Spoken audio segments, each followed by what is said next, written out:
The Christmas dinner table at my parents' house gleamed with the same polished perfection as my sister Amanda's corporate success story. Crystal glasses caught the light from expensive candles while she held court, detailing her latest triumph at Sterling Industries. Youngest vice president in company history, she announced, practically glowing with self-importance. The board says I'm on track for CEO by next year. Our mother beamed with practiced pride while our father topped off Amanda's wine glass. No one bothered to offer me any. The unemployed daughter didn't deserve the good vintage, apparently. And what about you, Sarah? Amanda turned to me with fake concern dripping from her voice. Finally got fired from that tech startup, didn't you? What was it called again? Something insignificant. I took a small sip of water, thinking about the documents sitting in my hotel room. The ones that would show exactly how insignificant Nova Technologies had been significant enough for Sterling Industries to acquire it in a desperate bid to save themselves from technological obsolescence. Of course, they didn't know I was the anonymous founder and CEO who'd orchestrated the whole thing. These things happen, I replied quietly, pushing food around my plate. They happen to people who aren't good enough, Amanda corrected with a smirk. But don't worry, I might be able to find you something entry-level at Sterling. Filing maybe? Though you'd have to interview like everyone else. Can't have people thinking I show favoritism to family. If she only knew that I'd spent the last 5 years building Nova Technologies into a powerhouse while maintaining complete anonymity. That tomorrow's board meeting would reveal that Sterling's saving grace acquisition had a surprising twist. The mysterious tech CEO they'd been negotiating with was actually taking control of their company. That's very kind, I murmured, remembering all the times Amanda had helped me by highlighting my failures to anyone who would listen. It's what successful sisters do, she preened.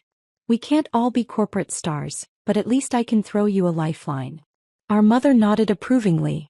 Amanda's always been the business-minded one. Remember when Sarah tried to start that little computer club in high school? Thank goodness she has a sister who understands the real corporate world. That little computer club had actually been my first successful venture, designing software for local businesses.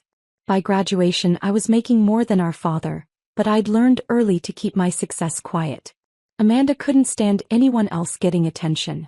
Speaking of business, Amanda straightened importantly, Sterling's acquiring some tiny tech company next week.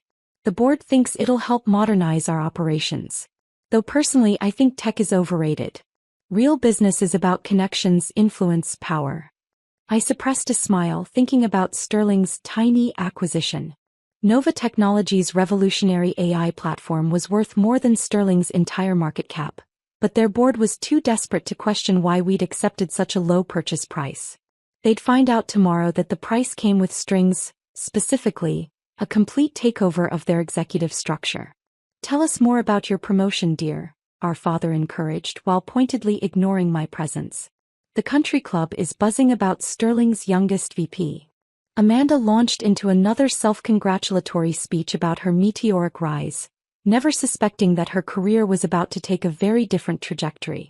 I checked my phone discreetly, confirming tomorrow's schedule. 9 a.m. board meeting, 10 a.m. executive restructuring announcement, 11 a.m. performance reviews. Sarah, put your phone away, our mother scolded. It's not like you have any important business calls to take. Sorry, I said softly, tucking away the device that had just confirmed the transfer of $2 billion in company assets. Probably just playing games, Amanda snickered. Though I suppose she needs something to do now that she's unemployed. Again. The dinner continued its predictable pattern, Amanda broadcasting her success, our parents basking in her reflected glory, and me sitting quietly, letting them believe what they wanted about my career failures. None of them had any idea that tomorrow, everything would change. I'm thinking of buying a summer house in the Hamptons, Amanda announced over dessert. The Sterling executive package is quite generous. Though Sarah, if you need a place to stay while you're job hunting, I might let you use the guest house. The small one by the pool house. I thought about my penthouse overlooking Central Park, and the villa in Monaco I'd bought last month. That's thoughtful of you. Well, she smiled condescendingly, someone has to look out for the family failure. As if on cue my phone buzzed again. A message from my assistant. All preparations complete for tomorrow. Board members have been briefed. Security is ready. More game notifications? Amanda smirked. Something like that, I replied, thinking about how tomorrow's notifications would look very different. The rest of Christmas dinner played out like a well-rehearsed play. Amanda the star, our parents the adoring audience, and me the convenient prop they could use to highlight her success. None of them noticed my occasional small smile, or the quiet confidence behind my seemingly submissive responses. They had no idea that in less than 12 hours, their perfectly ordered world would be completely upended. Sometimes the best revenge isn't arguing with those who underestimate you. It's waiting for the perfect moment to show them exactly how wrong they were. And tomorrow would be that moment.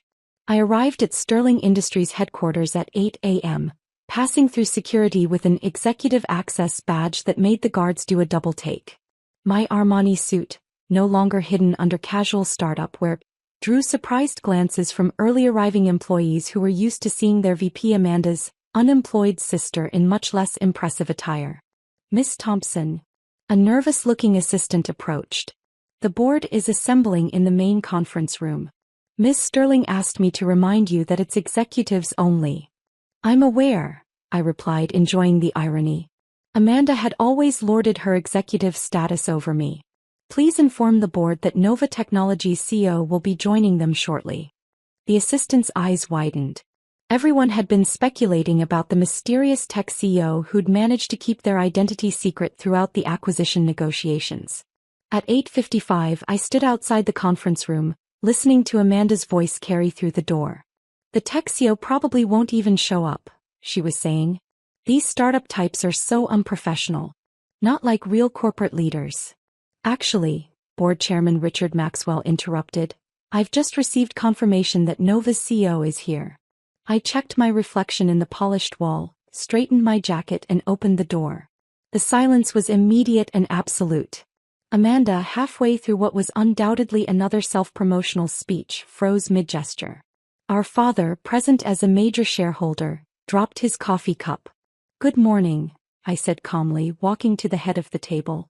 Shall we begin? Sarah. Amanda's voice cracked. What are you doing here? This is a private meeting. Yes, it is, I agreed, placing my laptop on the table. A meeting between Sterling Industries board and Nova Technologies CEO. I paused, letting it sink in. That would be me. The room erupted in confused murmurs. Chairman Maxwell cleared his throat. Ms. Thompson, I've been negotiating with Nova's CEO personally for months. Through encrypted video calls and anonymous email channels, yes, I confirmed, pulling up the acquisition documents. A necessary precaution, given Sterling's reputation for hostile takeovers of tech companies. This is ridiculous. Amanda stood up, her perfect composure cracking. My sister can barely operate a smartphone. She's not a CEO of anything. I projected Nova's financial statements onto the wall screen. 5 years of revolutionary AI development. 300 patents. $2 billion in liquid assets. And a market valuation 3 times that of Sterling Industries.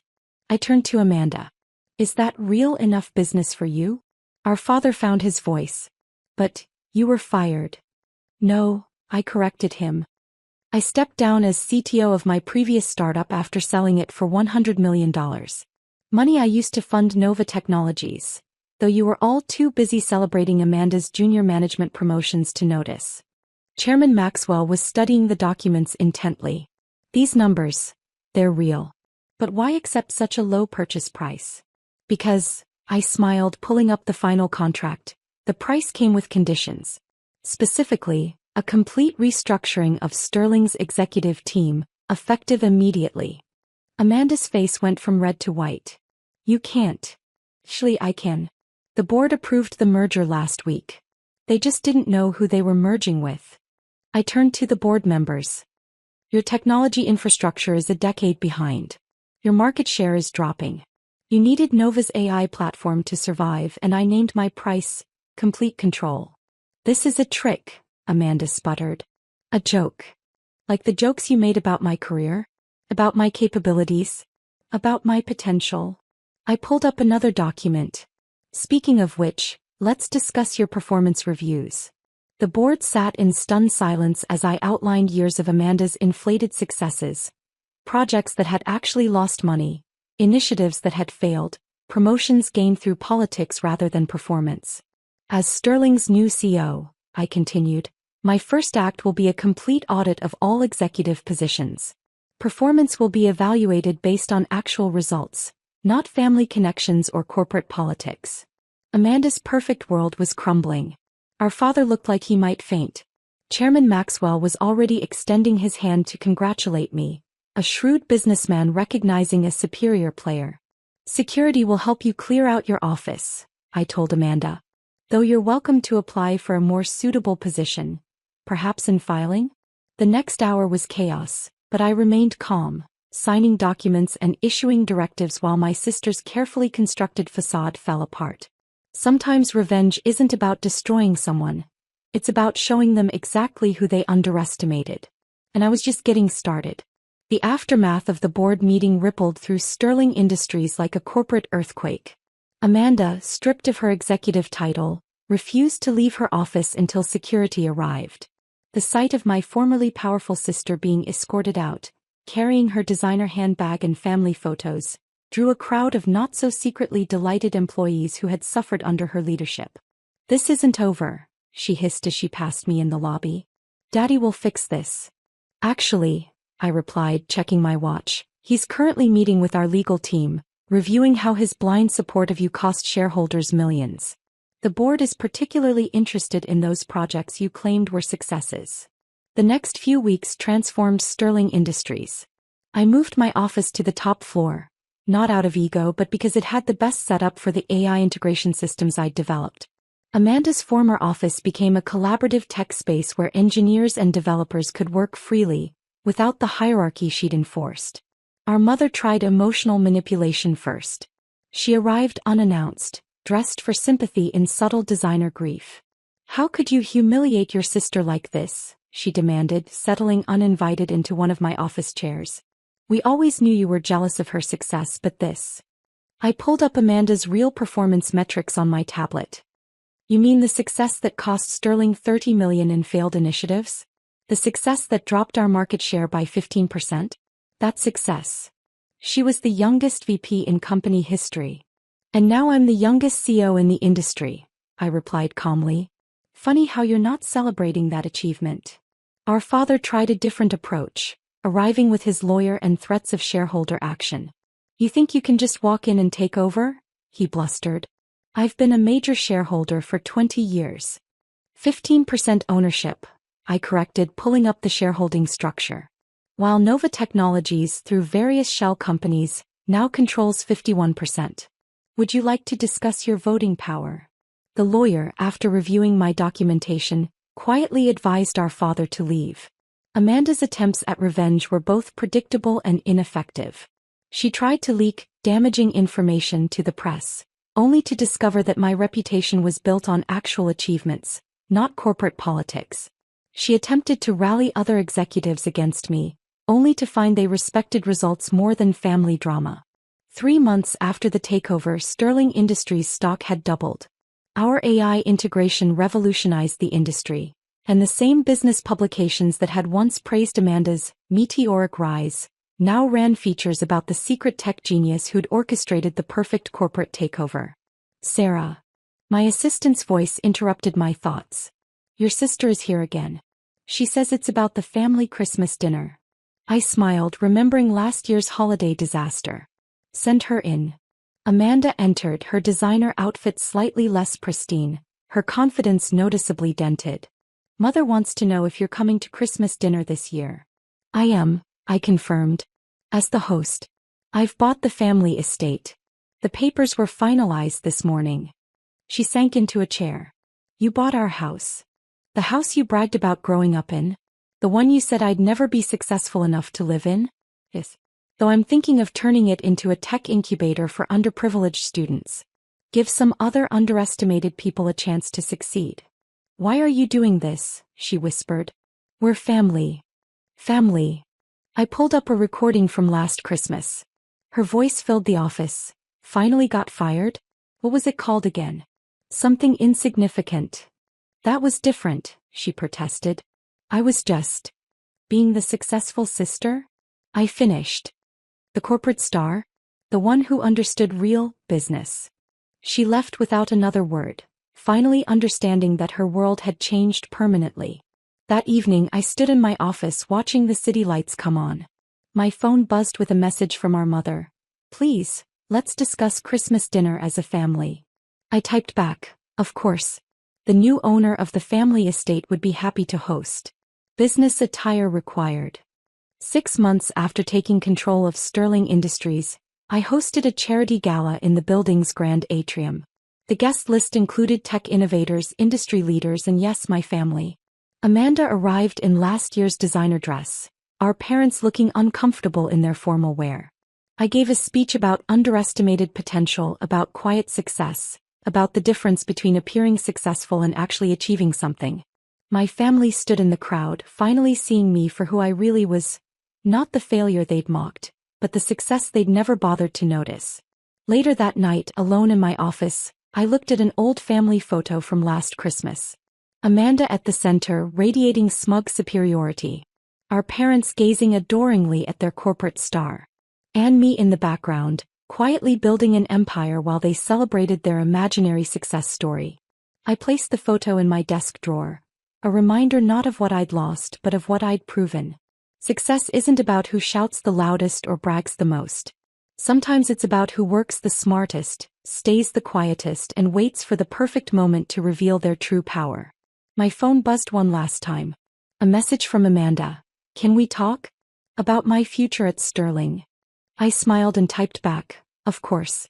Performance reviews are next week. Don't be late." Because sometimes the best revenge isn't just becoming the boss. It's being a better boss than they ever were. And I was just getting started.